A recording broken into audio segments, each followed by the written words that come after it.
Utopia. Utopia. And today's technology hosted by Johannes Katzner, bringing a global conversation discussing technologies that affect us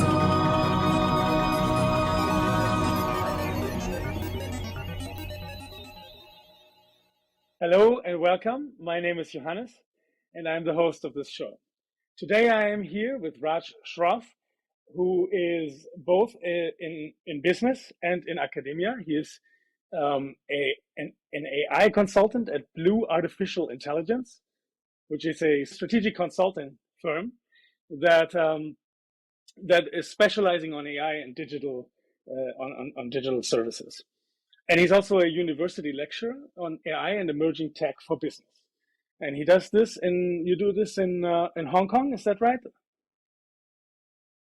Well, yeah. So I'm actually based primarily in Canada, in Toronto.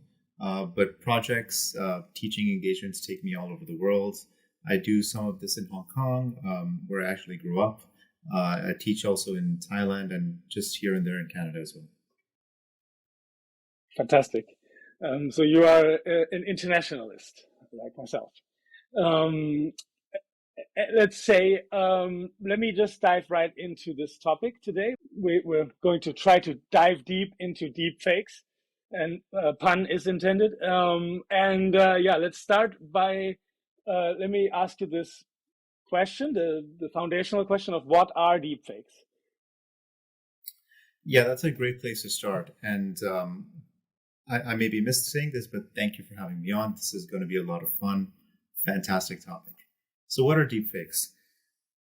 An accessible kind of explanation for that is a deepfake is just a combination of two words using deep learning to create some kind of fakery.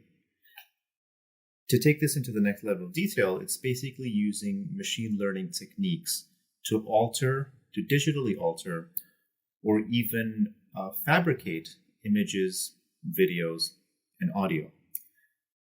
Now, if we let that definition sink in, we think about, oh man, what's this going to be used for? And I'm sure we'll get into this.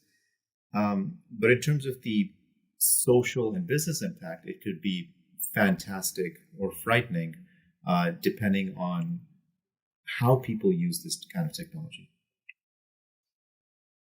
I see. So before we get into the obvious, well, not necessarily obvious, but well, let's say perplexing ethics of this problem. Let's go one step deeper, and could you just tell me how do these deepfakes work? Yeah, so techniques that generate deepfakes are actually quite new. I believe a gentleman by the name of Ian Goodfellow developed the algorithm that was foundational for most modern deepfakes, called generative adversarial networks. So they're a class of neural networks. So how is this technique used to create a fake video that is very realistic? How is it used to create an image that looks like a real human being? So if you're familiar with a lie detector test, that's a good analogy here. So on the one side, you have a human being trying to trick a machine into accepting a lie as the truth. So the human being is one side of the coin here. On the other side is the actual lie detector machine. It's fed some truth. It learns what is true based on heart rate and tone. And it also learns to detect what is a lie. So the lie detector and the human being, they go back and forth, you can imagine, where the human tries to convince the lie detector that it's telling the truth, that he or she is telling the truth. And the lie detector is trying to say, okay, how do I catch out this specific falsehood that this person is saying? Now, generative adversarial networks, or GANs, have a similar structure if you think about it. So there are actually two separate neural networks. One neural net is called the generator, which is trained to generate images. And the other neural net is called a discriminator, which kind of looks at the output that the generator is creating and tries to determine, is this digitally altered or is this like a genuine image? And these two neural nets, kind of like human beings and machines, are going back and forth, they're competing.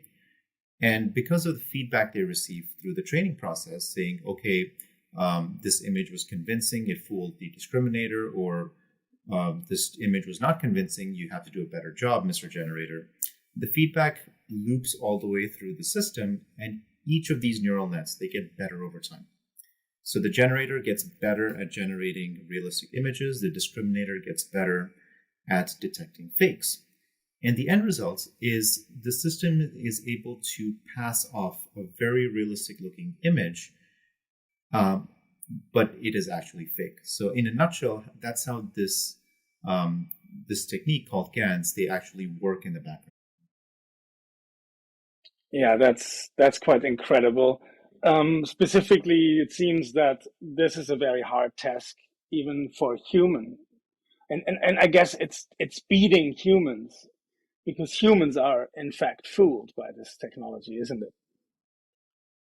Yeah, and the thing that makes this a little frightening is most people, when they view something on social media, whether it's an image or video, they actually don't view it in great detail. They're not forensic accountants. They're not saying, I'm going to devote 100% of my attention to this video on Twitter or video on TikTok.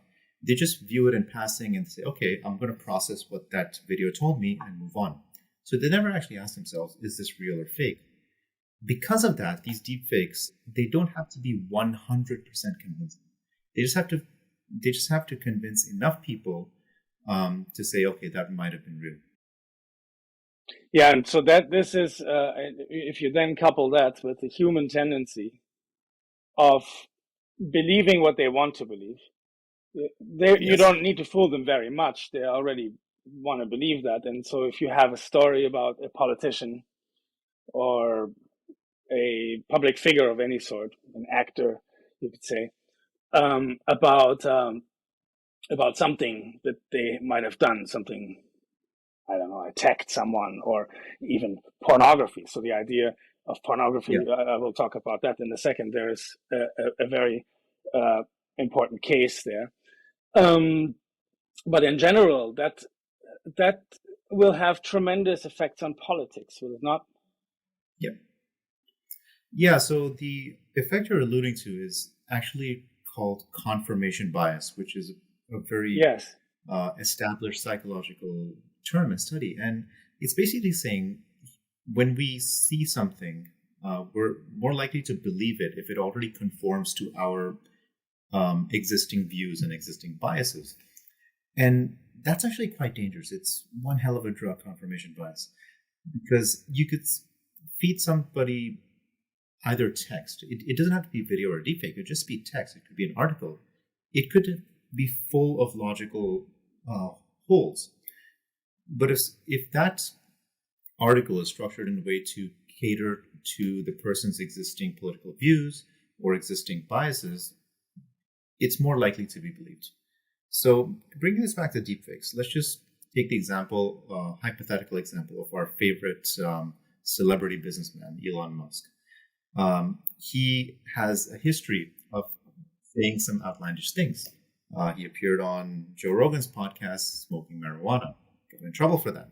So already in the public imagination, they think, oh, this guy is a little bit, shall we say, creative.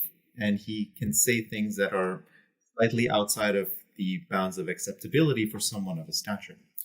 Now, as deepfake tech becomes not easier, but more convincing, it is quite possible to have somebody release a video that is fake, saying that depicts Elon Musk saying in a public platform or on a podcast or an interview saying, by the way, yeah, Tesla's accounting, totally fake. We just make up the numbers because Wall Street is a scam. It's a game that we just have to play. Now, for those of you that know something about how financial markets operate, when right before the earnings are announced for a company, there's like a quiet period. The management is not allowed to comment or comment too much. So if this deepfake is released around the time of Tesla's earning announcement, what do you think is going to happen to the stock price? This is an isolated company. It's a specific industry. You're not really affecting people's lives, but even in this case, it can do a lot of financial damage. Now let's take this same kind of situation, apply it to somebody's life. If a deepfake video is intended to attack somebody personally, what's that going to do? Both to the individual and to society. Okay, so that's A lot of let's do this via the example of Rana Ayub, an Indian journalist who was involved in uncovering a lot of human rights violations. She also, you have to say, in this case, one has to be explicit about this here. She was also of the Muslim faith, and therefore having a pornographic film with her has particular cultural implications. I cannot claim to know what all of those implications are, but I can imagine them to be quite severe. And then so she was a journalist. She was perhaps exposing some government crimes, and so and suddenly there was this sex film about her made with her face, using her face. So the implication here is you can take someone's face and then make them do anything you want, right? This is one of these implications. And so here there was this career woman, someone who had a job as a journalist. She still does, by the way. So that's reassuring. But you could imagine the implications. And so let's do what you were just starting to say via this example. I mean, what kind of incredible implications does this have? For example, authoritarian regimes. That, this is not exactly. I'm not sure how authoritarian India is, but you can see this going in Russia, in many places, being used against journalists, for example. Yeah, it's disastrous. Do you want to say anything about that? Yeah, there's a bunch of ways we can tackle this situation, tackle this question. Like, obviously, if you target somebody like journalists, whose job it is to foster public conversation, uncover truth, sometimes inconvenience, what does that do to journalistic discourse? Isn't it the same as targeting somebody physically with threats of physical harm? Is this just a new type of offensive weapon against these people? So we can get into that conversation. But in the case of Rana Ayub, what happened to her, let's just think about this in a general sense. Now, this could happen to absolutely anyone. They don't have to be famous. This could be a jilted boyfriend that's making these kind of videos about his ex-girlfriend. Somebody who does not have the fame and influence of Rana Ayub, how do they handle it? So what kind of safeguards can we put into place as society, as technology companies, even as policymakers and regulators? So for me, this is the general case that we have to really spend time thinking about as human beings, because what if this happens to somebody in our family? That's the frame we should go about it. What kind of tools, safeguards can we put in place? Very hard question. If I had the answers, I'd be on the policy board of some organization. I do not pretend to have the answers. Other problem with that, and the other problem with that is the speed at which you can even start thinking about the problem, and the speed at which things evolve politically, technologically. There's a mismatch, I think, there. And I discussed this already with a previous guest, Olivia Gamblin, a few episodes back. Yeah, I mean, if we were to brainstorm solutions, keeping in mind that technology moves at a completely different speed related to society and regulation, let's look at these different areas and how they could put in tools to prevent this kind of harm. From a technology platform standpoint, already Facebook has policies that says deepfake videos are taken down as soon as they're reported, unless they are specifically marked as deepfake or satire. I believe most platforms have similar rules. If not, they will. So this is one level of safeguard that Yeah, but then is probably going their GANs have to be better than the generators. So I mean, going back to the GANs, right? As you described the process of how this works, Yep. Facebook GANs, the detector, the lie detector, has to be better than the faker, whoever produced Yeah. the video. And Sure. this is And, basically becomes an arms race then. Yes. So you're getting to the crux of the difficulty here. But where Facebook can come out on top is just by leveraging its user base. When people report a video as misleading or fake, that's already like another trigger where Facebook can look at and take action. If you take this to the next level, can we perhaps take videos and digitally watermark them, where the original video is easier to detect, is easy to identify as original, and a fake fails the test. So from a platform standpoint, from a technology standpoint, there's a lot of tools that are coming up as part of that arms race. But I have to push back on this a little bit as I'm editing a lot of videos. I now know that they are not the original video, but they are the original videos, right? So for example, this conversation here, I will have to put our faces sometimes next to each other, sometimes not, and so on, right? I have to do a lot of editing to it. So that could then be detected as having been altered, when in fact it was true, right? So even regular editing can be then misleadingly seen as when you do these sort of stamps, right? Because if you do a stamp of this video, I'm not going to put it out exactly as it was filmed. There will be, the theme music will be cut into the beginning, and there are things that have to be done to it. And so then, will that then look like it's a fake? I hope not, because from what I've heard of these tools, and I haven't looked at the technical detail, but they're looking for specific type of digital alterations. Maybe a lot of alteration around the face area, because that's what deepfake videos tend to focus on, superimposing somebody's face onto an existing video. I would love to actually sit down and go down this rabbit hole and say, how do these detection technologies work? How do these tools work? What are their shortfalls? But hopefully these get better and in line with the ability of deepfake creators to create very convincing videos. Yeah. Wow. Yeah, I mean, so this is that's on the tech side. But what can, let's say, lawmakers and regulators do? So I've heard lawyers refer to the legal framework as a blunt instrument. So you can apply it, but if you apply it too liberally or too forcefully, you really quash any kind of technological innovation. The instinct of some governments to ban certain technologies, such as even end-to-end encryption in text messaging, it's probably creating more problems than it's solving. So what can regulators do? And honestly, the pace is slow and there's so many different ideas. And also the problem is that there are many different types of regulators, right? It's not just one. It's the US is very different from Hong Kong, for example. I mean, Hong Kong is now part of China.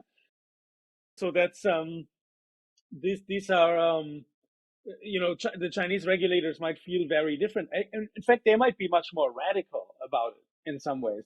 They might have much more power to make decrees as to what can be built and what cannot be built. And they might have a very specific philosophy, and I am not actually sure about this. Actually, do you know something about that, since you live in Hong Kong? How does China feel about this, or how does the Chinese government? About this specific area, I'm not entirely sure. And to your point, like every legal framework has different approaches. But what most legal frameworks have in common, which most jurisdictions have in common, are laws against identity theft. So it's realistic, it's feasible to apply these laws that protect against identity theft into the realm of deepfakes. So at least there's some kind of enforcement that is backed by existing legal frameworks. So Well, as long as that the is one government thing that- doesn't do the. Well, what if the government? Of I mean, course. I can see, for example, if the Chinese government wants to discredit someone who is speaking out, whistleblowers, and so on, then there's no one going to stop the Chinese government from putting out propaganda, essentially.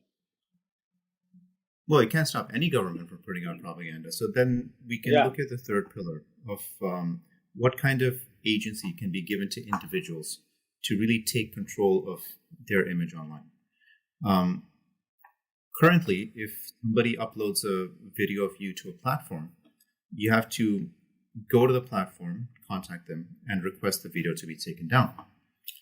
This can be quite a difficult process. Sometimes a platform could say no, especially if they're not required to comply with this in a legal framework. So, bringing this kind of back to the regulation aspect, it makes sense for platforms in major jurisdictions to be compelled to at least look into these things. So when a user approaches, let's say, YouTube, saying, "Hey, there's a video of me posted online. It's my identity. Here's me proving that it's actually me.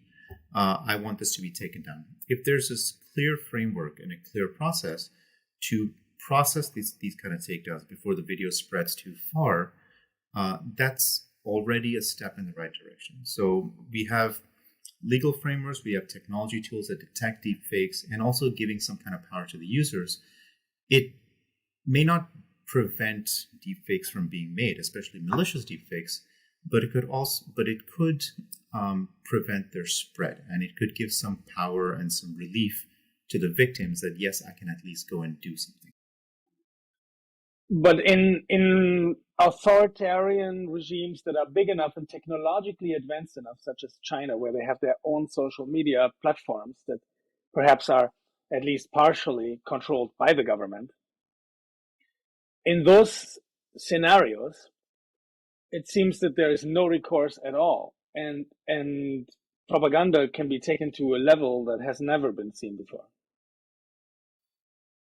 Well, that's already happening in many countries, despite the media. If somebody writes a hit piece about somebody in the media, even if that's proven to be not fabricated, but at least exaggerated, these tools are already being used outside of deepfake tech. So we still have this, we have to just rely on existing social tools to kind of figure out how do we deal with this when we are hit with this kind of information. And in terms of how people in specific countries can deal with it, that's a tough question. I don't really have an answer.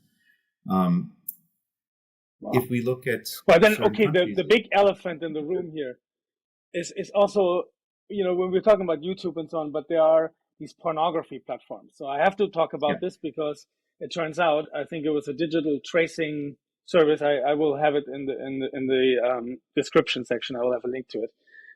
Has found that 96% of deepfakes currently are in the pornography industry, are part of porn, sex films, basically. And these are involving celebrities, people who have actually put a lot of value on their faces, particularly.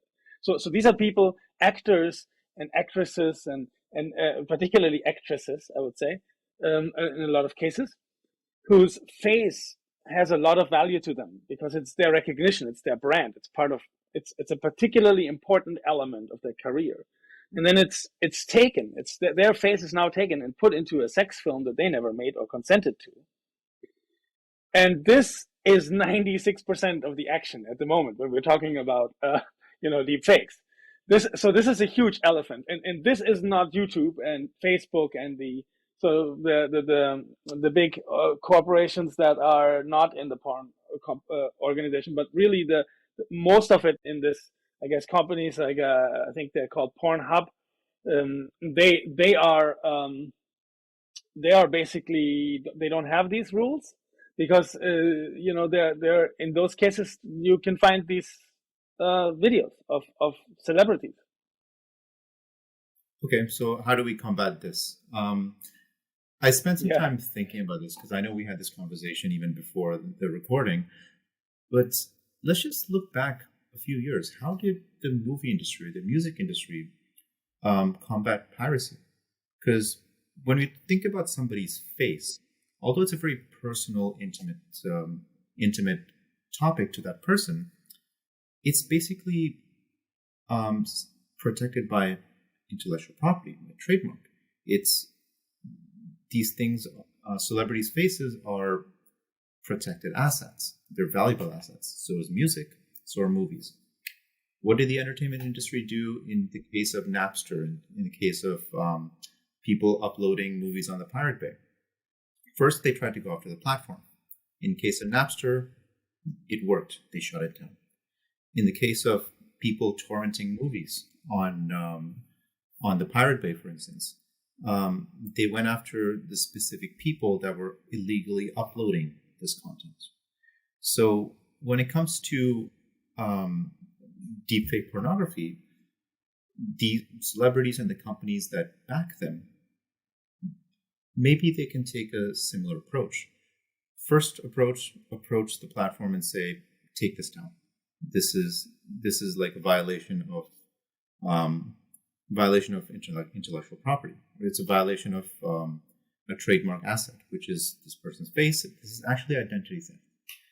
If you do not comply, either we take an enforcement action against the platform, and at the same time, go after the user that uploaded the video in the first place.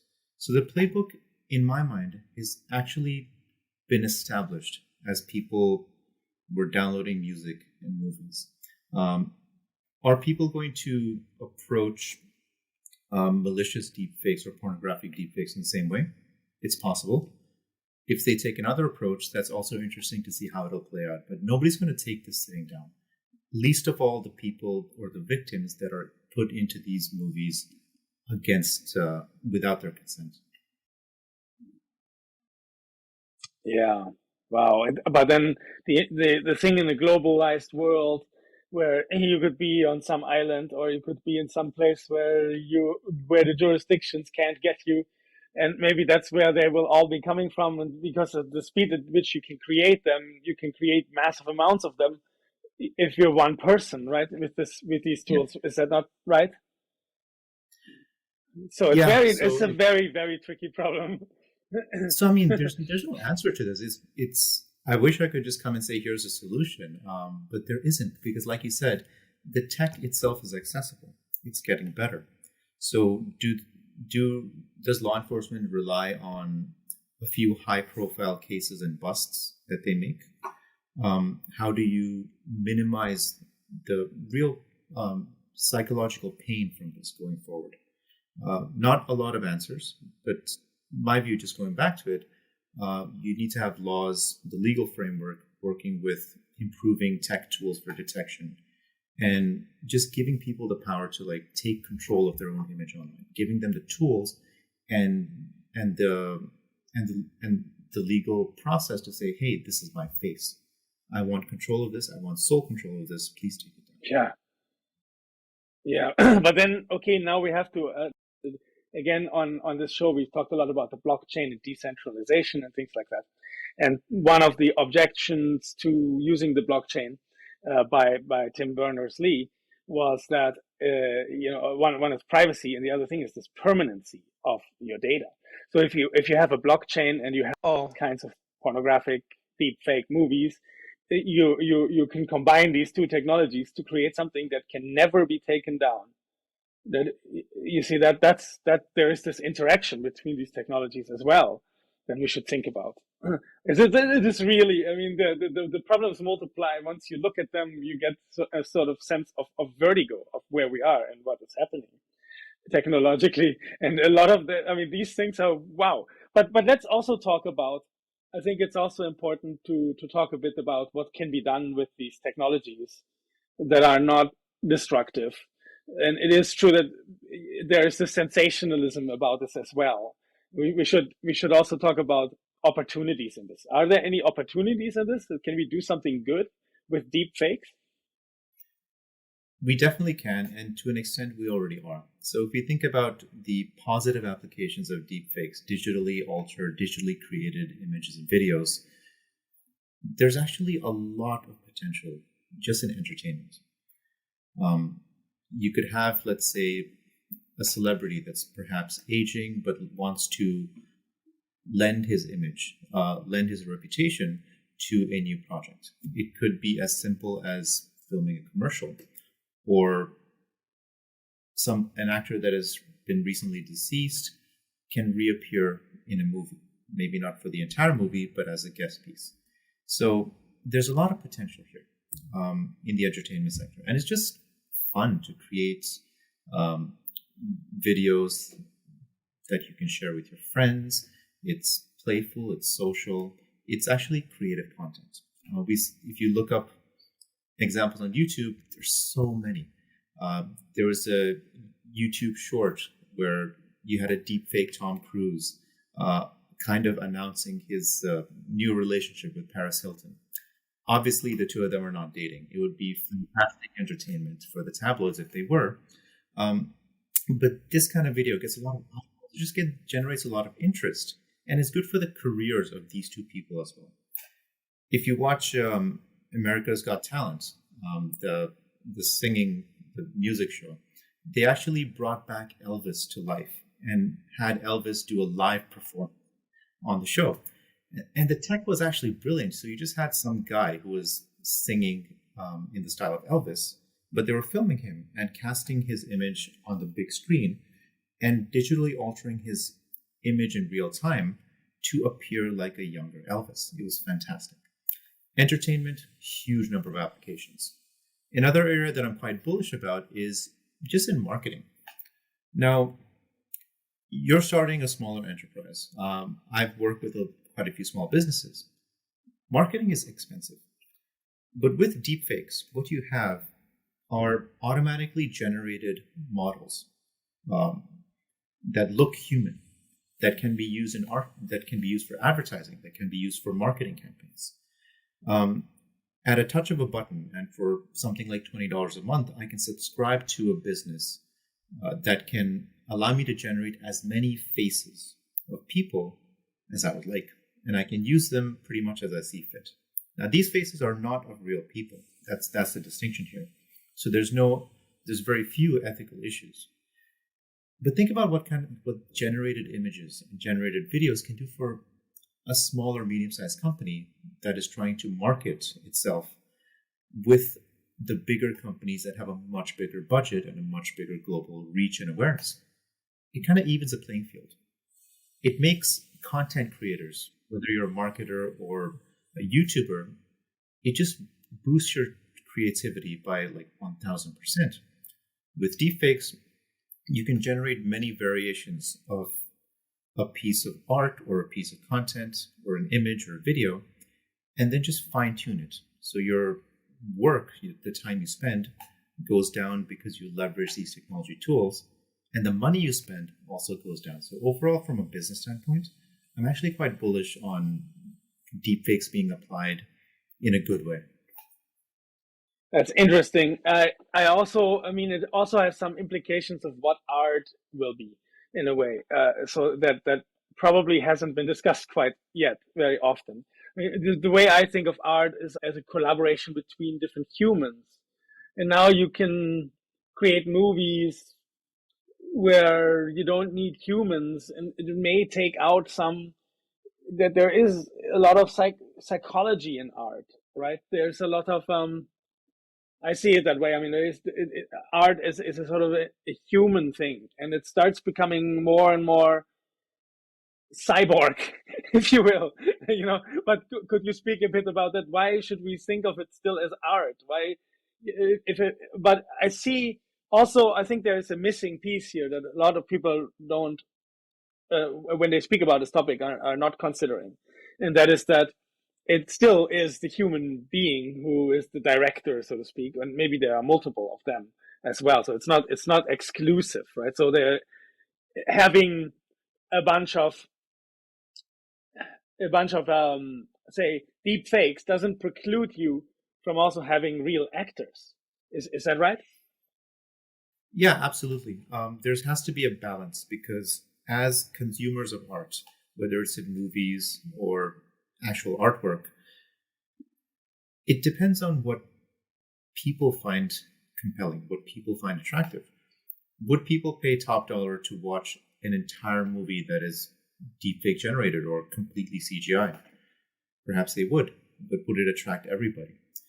And especially when we look at something like art, I think the cat's out of the bag in terms of image generation. You already have tools. Yeah, but there's a dimension to art. There's a dimension to art that it's a sort of a market-based analysis, the way that you just described it. But there's a dimension to art to me personally. There's a lot of music that I love that I think is of high artistic value, maybe not of high populistic value. So, for example, I myself am not a fan of Britney Spears. I don't dislike her as a person. I don't want to say anything negative about her, but I don't like the music. I cannot even see what attracts people to it.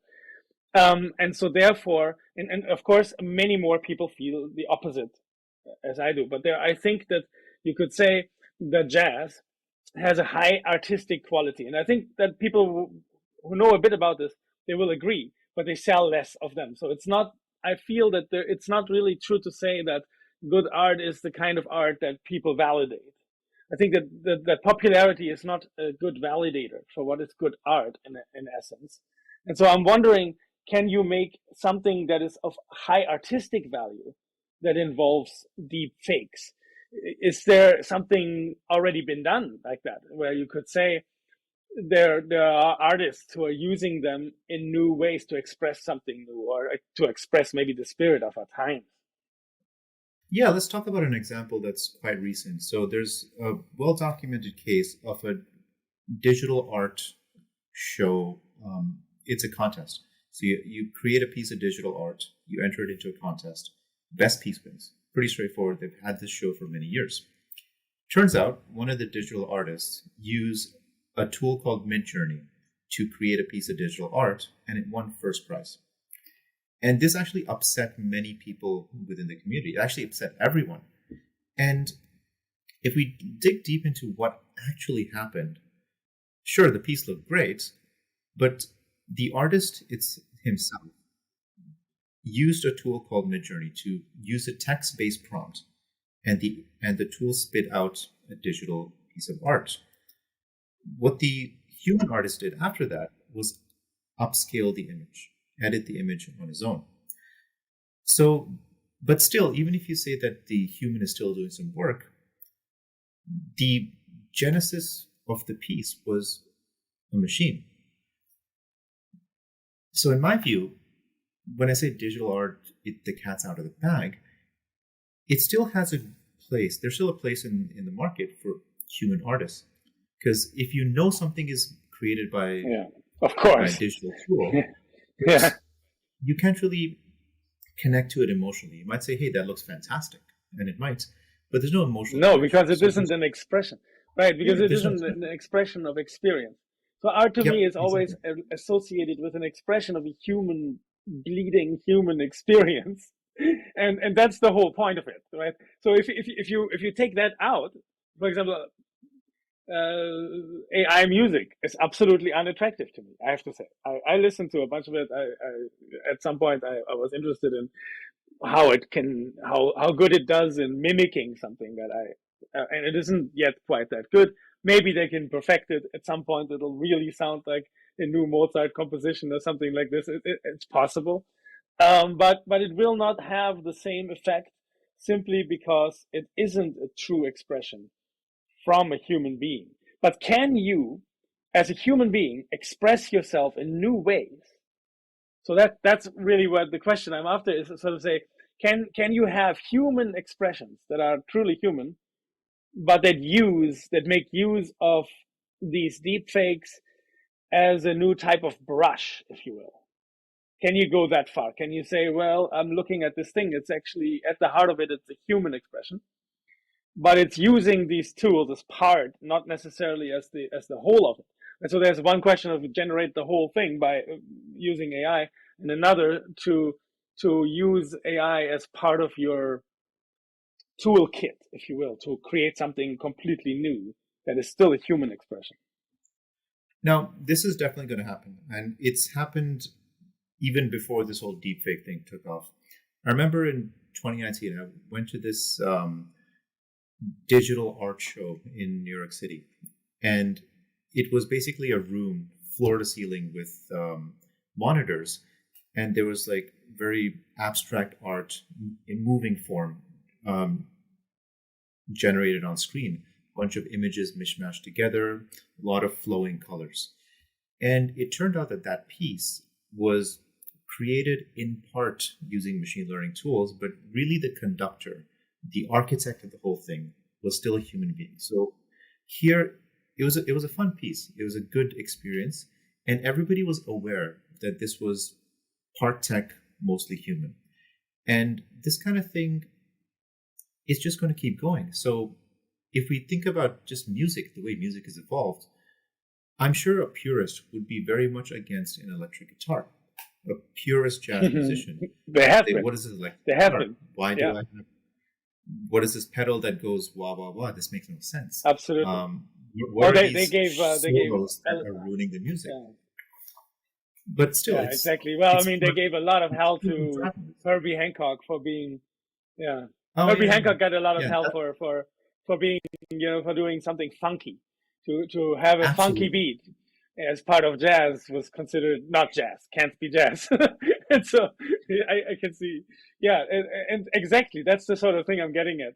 Is there something Mhm. you've already seen where you would feel that sort of spirit of that what you just said is already been applied, where deep fakes in particular have been used in this sort of way, avant-gardistic way, you could say. So there's plenty of examples of digital art, but that perfect balance that you're talking about, I have not come across a famous example yet. But this is coming as the tech becomes more accessible, more people know how to use it.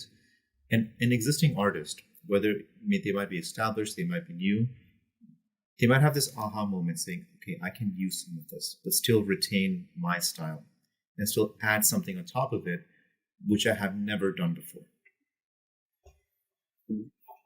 Well, I challenge every viewer who sees this video and who is an artist to take us up on this. It doesn't seem to exist yet, so here's your Andy Warhol moment, I suppose. Well, yeah, now, Andy Warhol, okay, let's great talk a guy. little bit. Yeah, exactly. Well, he broke the rules, right?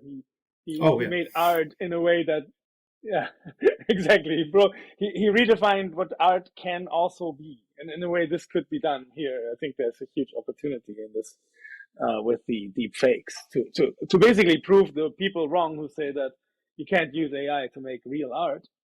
Here's an opportunity, I think, in this.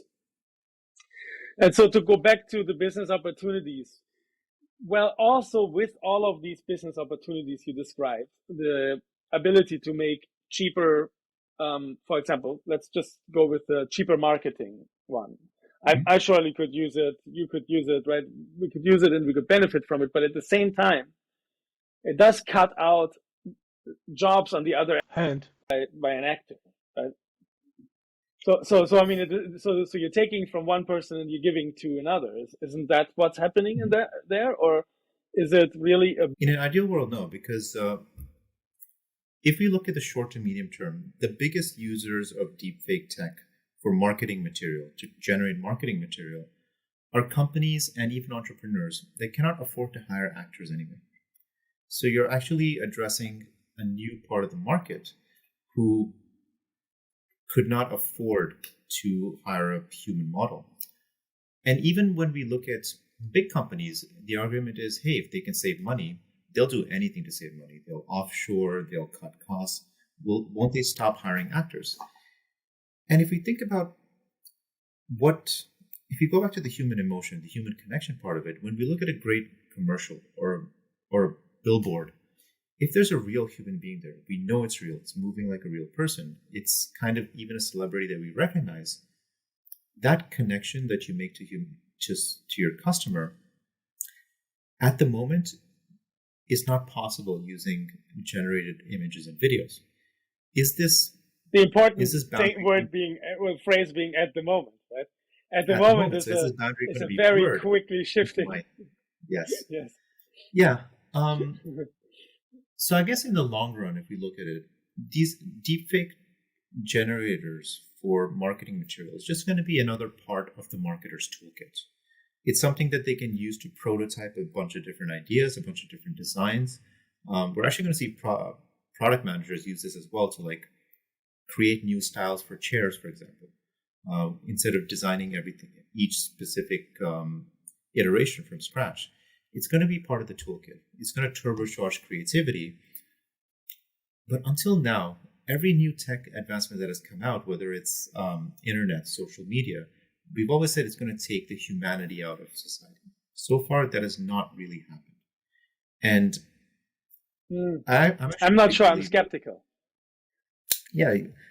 About In whether some or ways, not we you're have, right. in some ways, already. Mhm.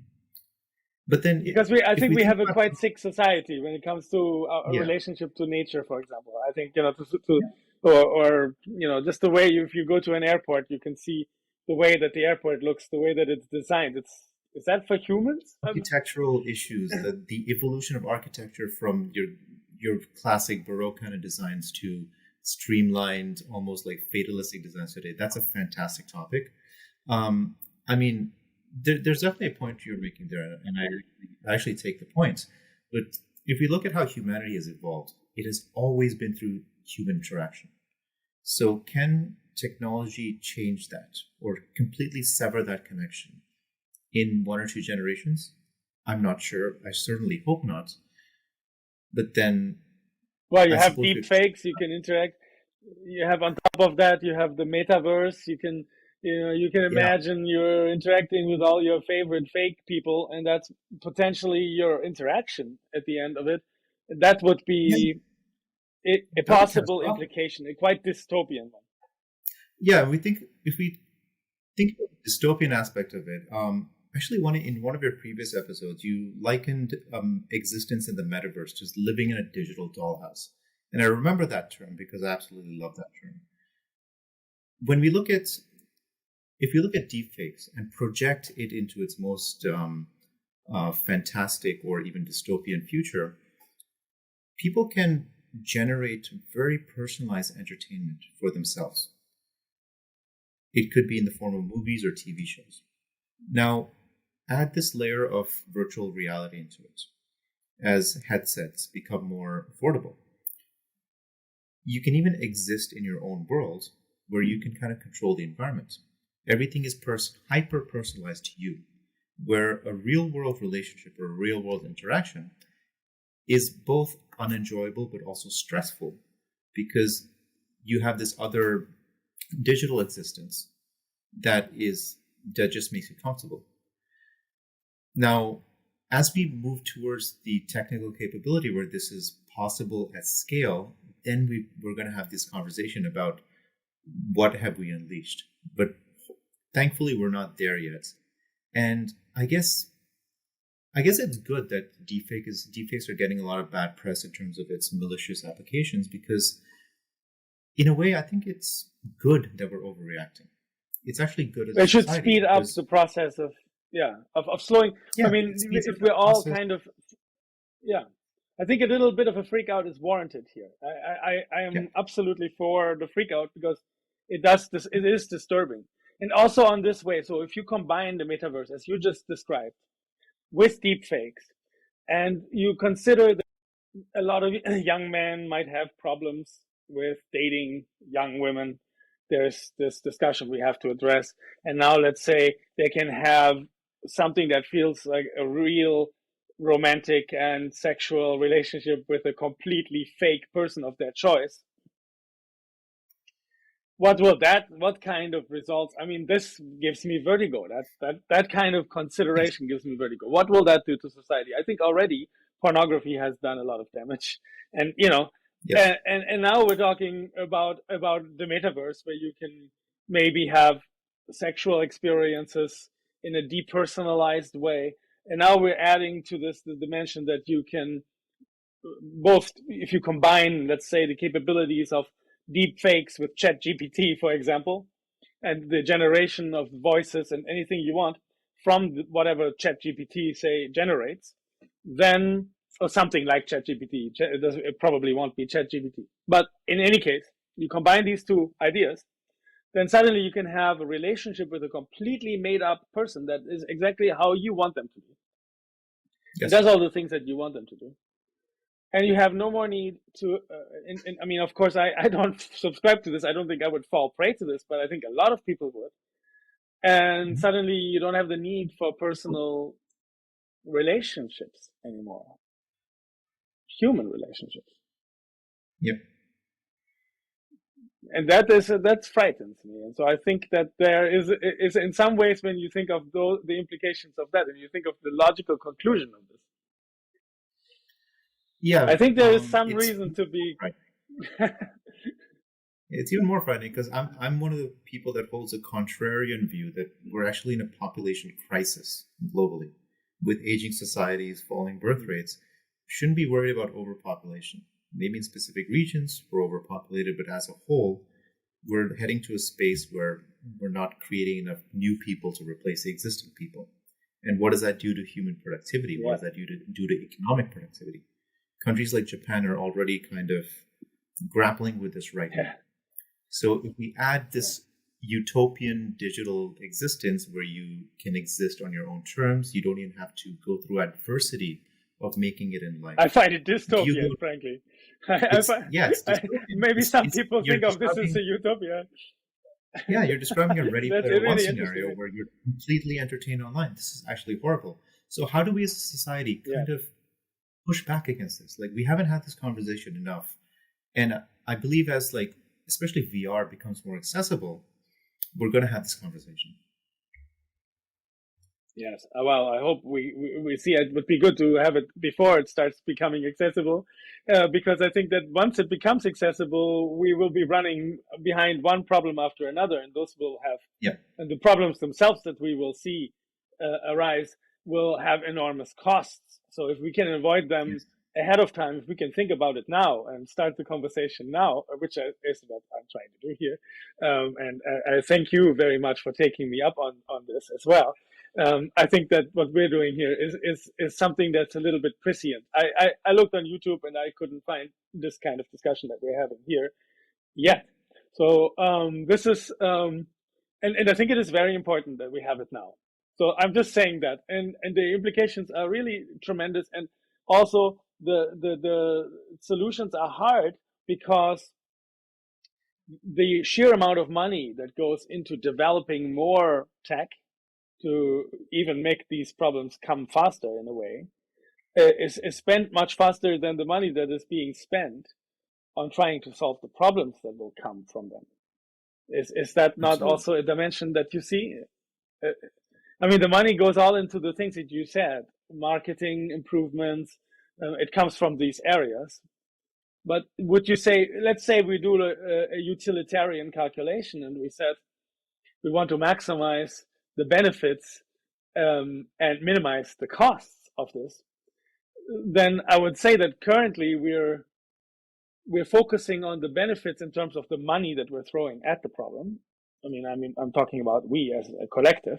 The money that's being spent on it is mostly in maximizing the benefits and not in minimizing the costs. And I generally am in favor of this because I'm a technologically positive person. I believe that we should do good things in the world and maximize, the good that we can create.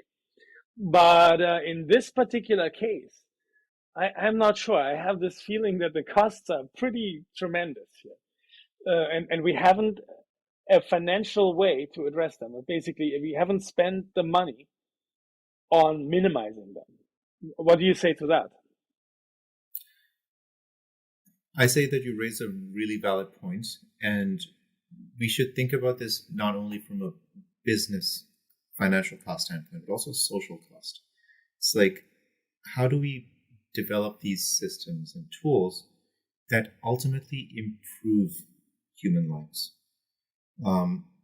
Right now, we're creating these tools, we're investing in these tools to maximize engagement online, maximizing engagement, maximizing usage, and maximizing the sensational aspect of these things, entertainment.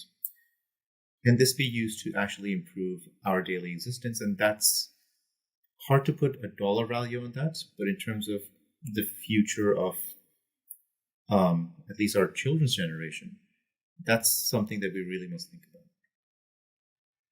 Yeah, I agree. I mean, I even think that it's, our children, I think by the time that my children are grown, this problem will be, I don't know, it's moving so fast. This is the thing. I mean, I think it might even affect my generation still, and yours. It's not even that far in the future as I'm seeing it coming. Isn't that right? So how fast do you think all of these, let's call it an inflection point, as some people do. There's Right. this term there, deep fake inflection point. You maybe want to explain that term for a second? Like just to, do you know this term? The deep fake inflection point? Go for it. Let's talk about it. What do you think it is? So the inflection point, the inflection point of deep fakes is a point at which it is as easy to make a video of a celebrity as it is of making a video of yourself on your cell phone. So you can imagine you could just point the cell phone at you, and then you are replacing your face with that of a celebrity, and then you can take, not what I guess now we call it selfies. Then I don't know what we will call it, but you can project your any other person and not just celebrities. So this actually now, okay, then this has enormous consequences, right? If you can think of this. So we had the case of Rana Ayub, which, by the way, I want to just cite where I know this from, and this is from a TED talk by Daniel Citron. And yeah, it was a very riveting one. I will have that one in the description. But so yeah, to come back to this, anyone can now do this to anyone. So this for one thing, one implication of this is that if a disgruntled employee, so we had the case of powerful people applying it to someone who's less powerful but has a profession like journalism, where a lot rests on your ability to be taken seriously, and then if you have the sex tape and so on, it can have huge consequences. We had that case, and now we can also think of a case where maybe a disgruntled employee will now apply this to their employer. It can go both ways. You could say then in some ways it levels the playing field in terms of that, and it's going to be extremely easy to do these things. So I'm talking about, I don't even know that the word revenge porn is the right word, because I think it's not necessarily revenge. It can also be suppressive, and it can be used by authoritarian regimes if it's possible to actually suppress it from the lower. So you could have a hierarchical element to it in places like China, where they might make it impossible for you to do it, but then the government will do it all the time. And it can be, in our society, it will be, from the bottom up, anyone can do it against anyone. And then what of course the logical conclusion to that is, once we all know that, then maybe the entire internet will be completely worthless from the perspective of information sharing. All of these things are happening, right? So if you consider this whole chain of effects, if you will, you can think that at the end of that, it will just mean that the internet, which was built to inform us, suddenly will be completely worthless from that perspective. It will be an entertainment place, but it will not be one of valid information, because you cannot distinguish between the real and the fake. Okay, so let's look at the. So you raised some interesting points in terms of deluging the internet with generated content that, despite being high quality, is of very little informational relevance. So that's an important point. And also, you're talking about essentially stealing people's identities and producing content. Now, yes, when it comes to flooding the airwaves or the internet with nonsense, we kind of already see that today in terms of spam emails, or in terms of bot generated social media posts. Ultimately, This is the next generation of that. this is the next generation of it. So what are we doing today to deal with current problems? The tech tools can ring fence spam, because if spam detection models are becoming very good, we actually have machine learning driving spam detection models and training them to get better and better over time. When it comes to bot generated social media posts or comments, at the end of the day, if something cannot captivate human attention repeatedly for long periods of time, it fades into irrelevance. Now, there's an issue where even if you're on Twitter, you have a Twitter account, and they say that if you have less than 1,000 followers, you're actually just screaming into the void. Nobody's looking at you or paying attention to you. And even in the current world where you have so many content creators that are independent, you still see that the established creators or the reputable voices, they still hold a lot of sway. They command a lot of attention. So in an optimistic scenario, even when deep fakes can generate so much content much faster than human beings can, and even generate a lot of fakery, hopefully the human brain filter that we have, I like to optimistically call this just the constant search for relevant information, or the constant search for something meaningful, could quite organically filter out all of this content and just focus on what essentially makes the world better, essentially makes our lives more enriching. So that's my optimistic take on it. I'm a little bit of a pessimist there. Yeah, I'm very pessimistic to that. Well, I mean, just there's a comedian in America called Bill Maher, and he has pointed out the number of followers that Greta Thunberg, for example, has, compared to the number of followers that I don't remember this model's name, but some model who travels around the world with a private jet and so on she dwarfs Greta Thunberg's following, and this goes,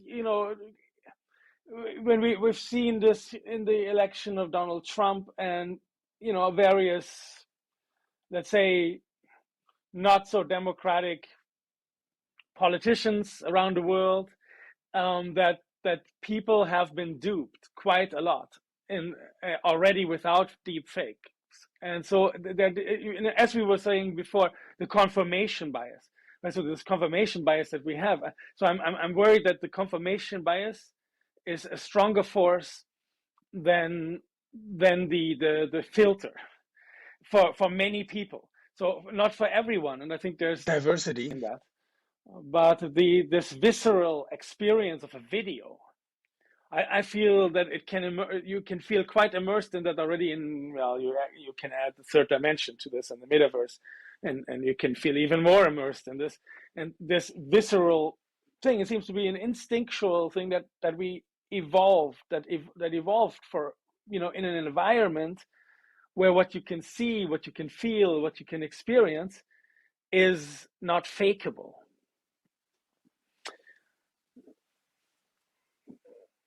See, I see it often from this evolutionary perspective. Yeah. We are, in the end, an animal. Yeah. So, fortunately or unfortunately, deepfakes videos are not at that level yet. But as they slowly get to that stage, we're going to see these small, almost like public experiments of how captivated people can be by this content. Since we don't have the answer now, it's fairly important that we pay attention to how we react to it as a society when this does start to happen. Could there be a specific, very well-timed deepfake that is released as a lie or disinformation that could flip an election? Of the right video released at the right time during the close election? It's possible.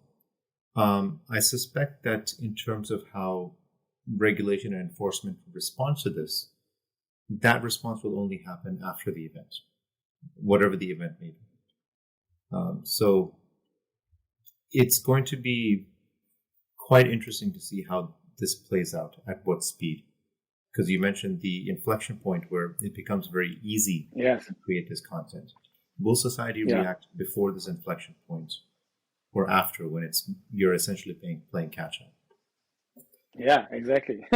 And then, this inflection point, so that doesn't only have these grand political implications, rendering essentially potentially helping the process of making contemporary political systems more and more irrelevant in some ways also, or dangerously not credible. But aside from that, that's already a very big one, I think. But aside from this very big one, there's this other big one, and maybe you could speak to that also, is that just the peer-to-peer influence, if you will, just about your friends, and if they have an argument with you, and who knows, they might overreact, particularly if they're in their teens or something, and then they might regret it later, but it's in the blockchain, so there's the information that's stuck there now, and just the sort of the bottom up, even if you will, like the everyday people what they can do to each other now with these sex films, for example, and then we add to that certain religious or sentiments that make sex films particularly taboo and particularly dramatic and so on. If we add all of this, and we can all do it to each other, so like the first implication is that there will be this, we will do it to each other in maybe selective ways, and a lot of things can break, right? And there's that step. And then there might be the step where we then make the entire informational internet and all of that completely irrelevant. That's the second step. So I'm wondering if you could, speak in turn to each. Yeah, so a couple of points there where I can pick up on. So in terms of it becoming a free-for-all where everybody publicly damages everybody, this has been possible for quite some time, even before the internet, where if you tarnish somebody's reputation, they may not have the agency to fix it because they did not have the communication capability that the person hurting them did. There's actually a very interesting, it's a fantastic book called Heart of Darkness by, I believe, Joseph Conrad, where he talks about just the veneer of civilization that keeps us from turning on each other and becoming animals is kept in place because we still are worried about the opinions our neighbors have of us. And this book was written decades ago. This worry that people have that they don't want to be judged poorly by their neighbors or their peers still generally holds in a digital age, because how many people are truly anonymous online? Quite a few. Very few, actually. And nobody wants that coming back to harm them. So there might still be this social mechanism that keeps social decorum in place. Now, you also mentioned the blockchain, where stuff can be written to the blockchain quite permanently, stored in a regret it 5 minutes later. Yeah. And how do you take exactly. it down? And people have hot heads, Yeah. Well, you can't, right? It's there forever. You can't take it down. So, and the thing is, you see, when you're speaking to these long-term sentiments, I agree with you that people probably, when they think about it and so on, but in the heat of the moment, somebody said something to you that enraged you. You went and you made a sex film with them in it, and you put it on the blockchain, and you're like, that will get them. And in that very moment, I think that we are also impulsive. Humans have impulsive instincts, and we do some things out of impulse, not out of deliberation. And if there's actually an excellent book on that by Kahneman, Daniel Kahneman, Thinking Fast and Slow, that addresses some of that. And so that describes our psychology in some ways. And then it will be so easy to do. It will be very fast. It will be quick. And then you can upload it to a thing where you can never take it down. And of course, these are the things you will do in Rage. And yeah, that's what I fear. So the reason I don't worry so much about the blockchain aspect of things is because if you look at it, very few blockchains are actually decentralized. there's a large element of centralization to large blockchains that are trying to gain a lot of users, to gain a lot of utility. This includes blockchains that are trying to build out file sharing or file storage. And if we think about it, when we look at torrents, we already have decentralized file storage well before blockchain. You could upload a video of anything or any content. It's stored by whoever downloads it, and they can choose to share it. How do you prevent the worst excesses from occurring here? Law enforcement can go after individual people that are sharing this content. With a blockchain, especially if it's centralized, you can go after whatever that central organization is. So if we ever have true decentralization of like content sharing, then what you're saying becomes an issue. But in the world we have today, it's very hard to, if we talk about the blockchain trilemma, blockchains can either be decentralized, scalable, and secure. You can have two of these three. You can't have all of them. In order to be scalable and attract a lot of users and throughput and transaction capacity, most blockchains give up the decentralization aspect of it to some extent, which is kind of what we're seeing playing out, where really the only blockchain that is quite arguably decentralized is Bitcoin, the largest blockchain. And we're definitely not using that to upload videos or like audio. So definitely some things to worry about. But in terms of setting social mechanisms, there are something, and technological limitations may prevent some of the really bad things from happening as well. Okay, well, that's reassuring. That sure is reassuring. And then, well, so then what about military? So the military it's impossible to ignore this element as well.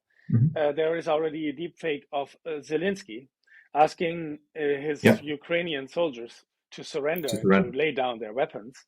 And he was able to get out of this. He was able to, go on his own network and his own Telegram and straighten that out.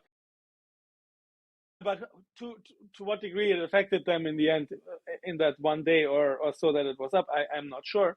But you can see that this is already a problem. The fake news and all of this is a matter of warfare already.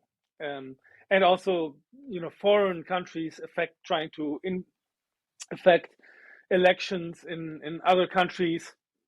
It started with smaller countries, actually, at first. It was even part of British military operations, in fact, to affect elections. And then it was essentially turned on our own electorates. There's a film about this. What is it called? Now I can't think of it. Maybe it's called the Social Network The Dilemma social or something. network? It's a film Yeah, it might be a social about what dilemma. happened in Cambridge. The Cambridge Analytica movie. The movie that was speaking about the Cambridge Analytica case. Basically, it was explaining that a lot of their methodology and a lot of their tricks had come out of the British Army military complex. So, and it was first turned against small nations, that the British people wanted to have certain electoral outcomes, or not the British people, but the British Army basically wanted to have certain electoral outcomes that was used against those smaller countries. Yeah. And then it was turned against, potentially was applied in Brexit.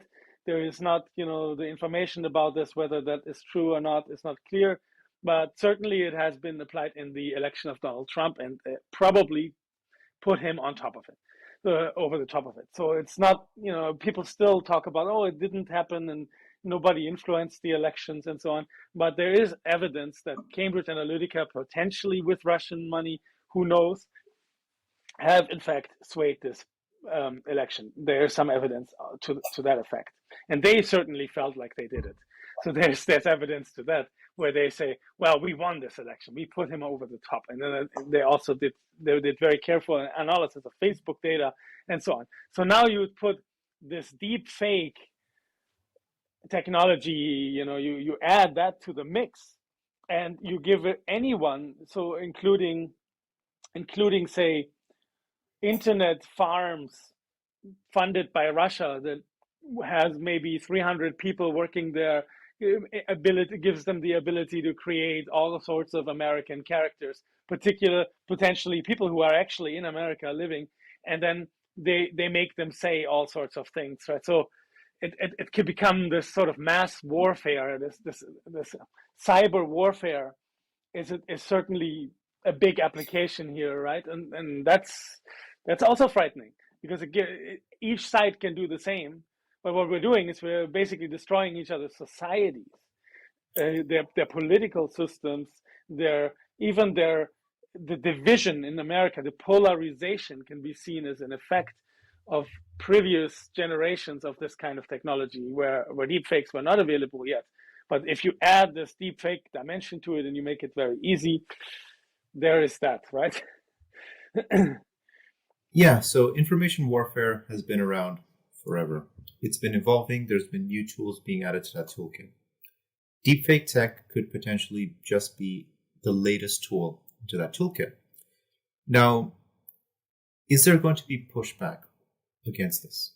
Are people going to say, we need to do something about this? As opposed to Cambridge Analytica, the Cambridge Analytica episode. Now, because videos are so relatable, everybody tends to trust what they see.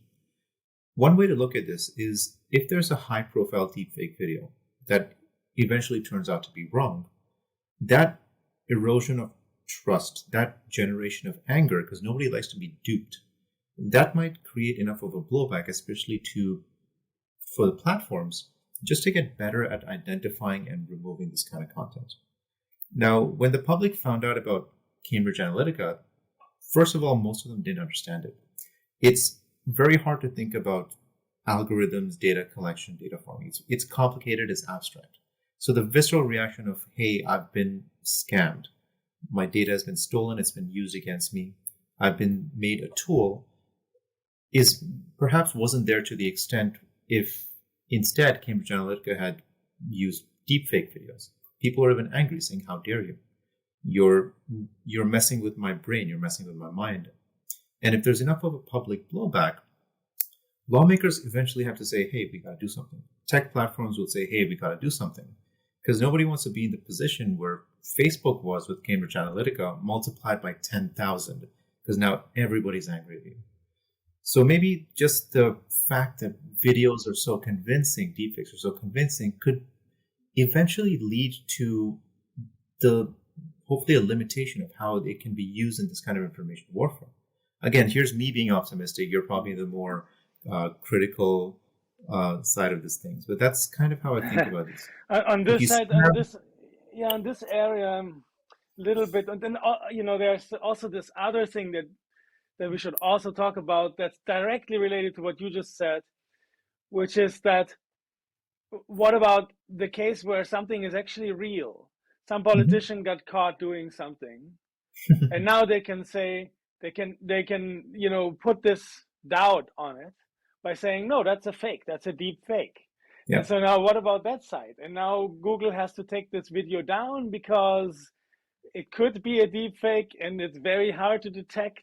And what about as they get better and so on, right? So there's this element where, what about that? So that's when you get into really sticky territory where you have basically liars getting away with it because they can just say, hey, it's fake. How do you prove that it's actually not fake? And by the time you have that conversation and the analysis, in people's minds, they already have the soundbite that says, hey, my favorite guy says that's a deep fake. So what does it do for public trust? Yeah, exactly. But these are questions that have not been answered. Yes. And people that have been caught in compromising situations, let's say with audio clips, their first response is to say, that audio is fake.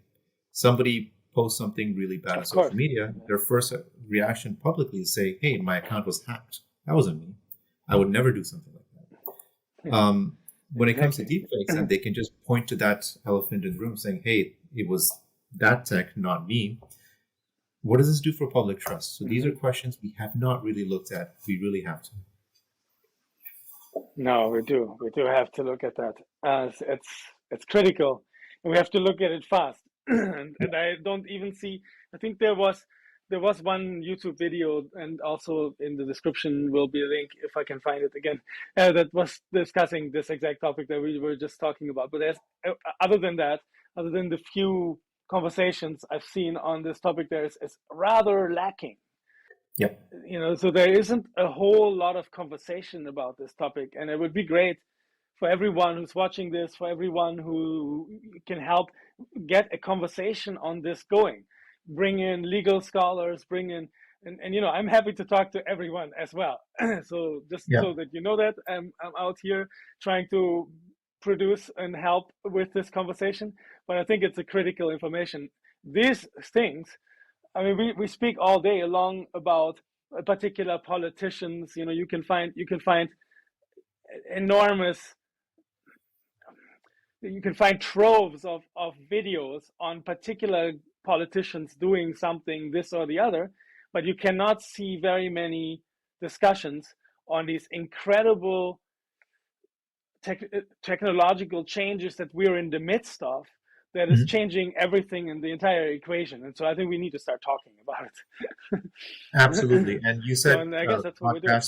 podcasts are a great way to start awareness. And I personally believe that building up this kind of awareness, university education has a part to play in this. So whenever I teach, we talk about these topics. Even in a business focused course, we talk about AI's effect on society. And as people experience this tech for themselves, and if they've also learned about it in a structured environment, in an academic environment, hopefully as they go out into the world and make business decisions, or in some cases policy decisions, that mental framework is already in place. So I'm quite hopeful that education is going to be our way to creating more of a utopia than a true dystopia. Yeah. Well, lastly, I mean, before we end this, maybe we had a conversation earlier offline about this movie that you were. I don't remember the details. Could you explain? Could you tell us about that? Yeah. So we're talking about. We're thinking, deepfakes are going to ruin human relationships. But if you look at just the world of cartoons, they predicted this in the early 2000s. So not sure if the people listening have heard of a TV show called Futurama. So it's a futuristic cartoon set in the 22nd century. The cartoon was created by the same creators behind The Simpsons. And an episode they put out in 2001 was how one of the characters in the show fell in love with the digital version of Lucy Liu, the actress, who survived 800 years as a robot, and started a relationship with the character whose name is Fry. And the entire episode was saying, everybody else was disgusted by human-robot relations. It doesn't lead to children. This is terrible. And they're going through like a similar conversation that many people today are having, saying, hey, if people can exist online only, digital world only, they'll completely forget about the physical world. What does that mean for society? So even cartoons, probably one of the purest art forms out there, controversial view, have predicted this far in advance. And once you rewatch that, you're like, oh my gosh. Yeah, interesting. And I also told you about a movie that I saw when I was in my teenage years called it's called 20 Minutes into the Future. Mm-hmm. I think that's the name. Yep. And it's about this character that then becomes Max Headroom, a really fantastic creation of an independent filmmakers in London.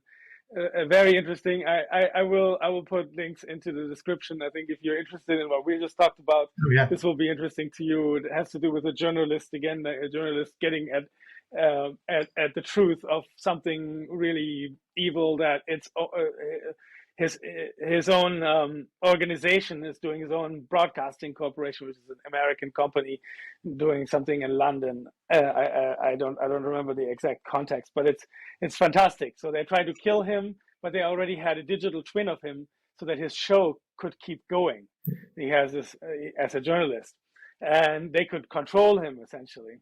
But then he survives the attack, and now there are two versions of him. and one of them got also kidnapped by completely rogue punk rockers. A very cool movie. You might enjoy it. It's related to this topic. Just wanted to mention it. Next time I'm on an Well, airplane, then, I'm definitely loading up this that is a movie. topic. Great. I would recommend it. If they have it on most airlines are probably not quite. It's true. The Austrian Broadcasting Corporation, they were the ones who gave me this little goodie, but it's an English film. So yeah, to close this out, I guess this is one of those topics that we'll probably, hopefully, we'll revisit it in another episode in the future. And maybe we will even have a panel discussion on it with a few different views on it. This is my dream. I hope this will happen. But at the moment, I think we are running into the territory where where we should probably end the show because it's sort of an hour's worth of commute for you. Generally, that's how I think of it. And now we've gone quite a bit over. And yeah, it has been a fantastic, fascinating discussion. So I hope it's the beginning of one and not the end of it. So thank you very much, Raj. Oh, thank you. This was a lot of fun. So hopefully people listen and just start thinking about what's coming next. Yeah, so now I want to say, which I always do to all of my guests, I want to give you an opportunity to say anything you want to the audience. And then also maybe how they can stay in touch with you and how they can learn more from you and what you're doing and what you're up to, and so on. Yeah, sure. So what I tell to my clients and also to my students in class is that at the end of the day, AI is just a tool to achieve an objective. What that objective is what you define. You can use it for great good, or you can use it for mischief. You can use it just to maximize profit, or you can use it to build tools that really help people live better lives. So as anybody that's watching this wants to invest in companies or start companies that build out this potential digital future, hopefully they keep this in mind and do something that makes not only their lives, but also future lives better. Now, I actually don't use social media, so not really alive online, but I do have a blog on Medium. You can find me at raj.r.shroff. I post every now and then. So if you want to follow me there, would love to have you along. This show is published every Wednesday at 5 a.m. in New York City and Washington, D.C., 2 a.m. in Los Angeles, 10 a.m. in London in the United Kingdom. It is published on YouTube in video format, in an audio format on Spotify, Google Podcasts, Amazon Music, and many, many more, including your favorite place, wherever it is you get your podcasts. Please let us know what you like and what you don't like on the show. If there's something you enjoy, please give us a thumbs up. If there's something you don't enjoy so much, please give us a thumbs down, together with a message in the comment section as to why.